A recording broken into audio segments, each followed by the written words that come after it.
오늘 본문 시편 115편은 앞에서는 할렐루야가 안 나오지만 마지막 구절이 할렐루야로 끝납니다. 116편과 117편 역시 할렐루야로 끝납니다. 그렇기 때문에 113편부터 시작된 할렐루야로 끝나는 시편이 117편까지 이어진다고 볼 수 있습니다.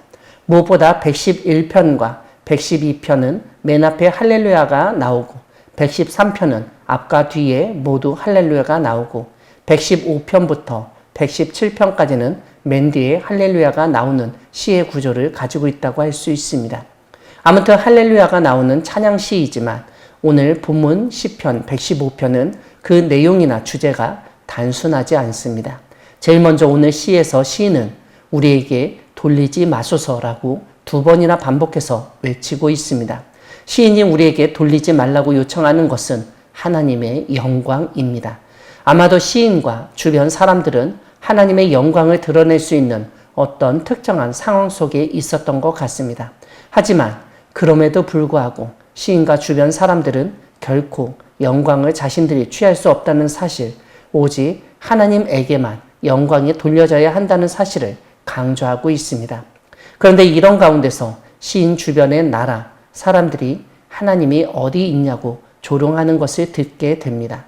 보이지 않는 하나님, 그리고 하나님의 백성의 고난 가운데 침묵하시는 하나님에 대한 비아냥이라고 이해할 수 있습니다. 이런 조롱과 비아냥에 맞서 시인은 우리 하나님은 하늘에 계시다라고 분명하게 대답합니다. 그리고 모든 것을 행하신 분이시라고 주장합니다. 하나님이 어디 있냐고 조롱하던 사람들의 우상을 오히려 조롱합니다. 시인이 보기에 우상은 은과 금이며 사람이 만든 것일 뿐입니다. 물론 우상들을 보면 입도 있고 눈도 있고 귀도 있고 코도 있고 손과 발도 있고 심지어 목구멍까지도 있지만 그러한 것들이 있다고 하더라도 제 기능을 하지 못한다는 것을 지적합니다. 즉 사람 모양을 하고 사람처럼 눈이 있어도 시력이 없고 입과 목구멍이 있어도 언어 능력이 없으며 귀가 있어도 청력이 없고 코가 있어도 후각 능력이 없으며 손과 발이 있어도 촉각도 없고 지탱하는 능력이나 이동하는 능력이 없다는 것입니다. 사실 우상은 모양만 그렇게 갖추었을 뿐 아무런 능력도 없는 무능한 존재이며 심지어 그 우상은 사람들의 손에 의해서 이동해야 하는 것을 알 수 있습니다. 그런데도 사람들은 우상을 섬기고 우상이 대단한 능력이 있는 것처럼 여기고 믿고 있습니다. 그런 사람들을 향해서 시인은 우상을 만드는 자와 그것을 의지하는 자들은 우상과 같이 될 것이라고 말합니다. 이 말은 우상을 만들고 우상을 의지하는 모든 사람들 역시 언젠가는 보지도 못하고 듣지도 못하고 말하지도 못하고 냄새도 맡지 못하고 손과 발을 사용하지도 못할 것이라는 의미입니다. 즉 결국 죽어서 우상처럼 아무런 능력도 갖지 못한 존재가 되고 말 것이라는 뜻입니다.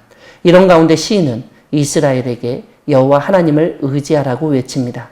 즉 이방 사람들은 우상을 만들고 의지하지만 이스라엘은 하나님을 의지해야 한다는 것입니다. 이러한 이스라엘은 아론의 집으로 또한 여호와를 경외하는 자들로 대상이 이동합니다. 무엇보다 9절부터 11절까지는 후렴처럼 하나님을 의지해야 할 이유를 3번이나 반복해서 알려줍니다. 다름 아니라 하나님만이 너희의 도움이시오 너희의 방패이시기 때문이라는 것입니다. 그리고 우상이 아닌 하나님을 의지하는 사람에게 하나님은 복을 주신다고 알려줍니다. 이러한 복을 받는 대상 역시 앞에 9절부터 11절까지처럼 이스라엘 집에서 아론의 집 높은 사람이나 낮은 사람을 막론하고 여호와를 경외하는 자들이라는 점을 강조합니다. 그리고 무엇보다 너희는 천지를 지으신 하나님께 복을 받은 자라는 점을 상기시킵니다. 그래서 이제부터 영원까지 하나님을 찬양해야 한다고 가르칩니다. 사랑하는 광야교회 성도 여러분, 하나님은 하늘에 계시지만 이 땅에 있는 우리의 도움과 방패가 되시는 분이십니다. 오늘 시편 115편이 알려주듯 우리가 고난을 당할 때 사람들은 너희가 믿는 하나님은 어디 계시냐고 물을 수 있습니다. 그때 오늘 시인처럼 우리 하나님은 하늘에 계시다고 분명히 답할 수 있기를 소망합니다. 그리고 하늘에 계시지만 우리 하나님은 우리의 도움과 방패가 되시고 우리에게 복을 주신다는 사실을 믿고 알리시기 바랍니다. 우리의 도움과 방패이시며 복을 주시는 하나님을 찬양하며 나아가는 우리 모두가 되기를 소망합니다. 아멘.